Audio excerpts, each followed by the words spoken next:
Blazer Wanda. Mushu. Ni sombe. Kiri fresh.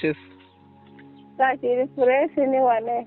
Umunsi ndomba nshaka guswera bimwe bya danje biri hejuru. Noneho kurenza nzabazengereza. Ubwo nta kibuza kandi gihari we. Kirahari kibye neza. Agaturu kageze kuri angahe se umushu? Agaturu ni inote ya 5. 5 ni menshi we.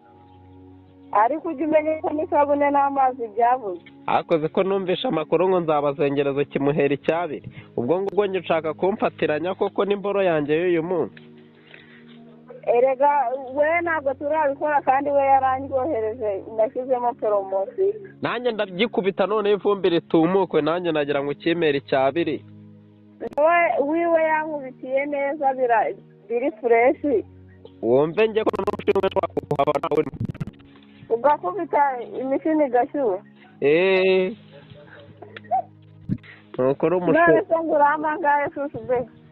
Njye bitewe n'uburyo numvishe njye urakimera igihumbi ndakubita amatura 3.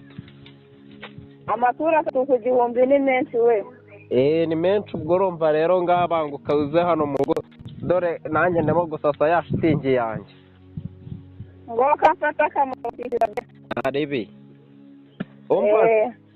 Yo. Uzane n'udukingirizo mwana dore muri iyi minsi nari maze iminsi nkoresha udushashi. Kwa muganga bamaye agakarito ndadufite udukingirizo original. Ako ubundi se wakimereye aho ngaho ugira ngo hari iribi? Reka mwana utarangiriza ntabone. Nta kibazo nakwanduza kuri wa muswaku wanjye n'ubundi ejo bundi nakuye muri korodoro.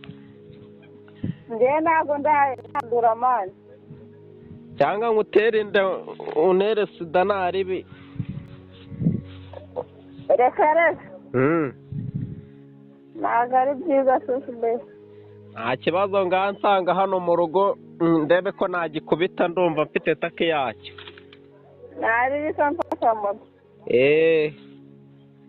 Blazer Wanda.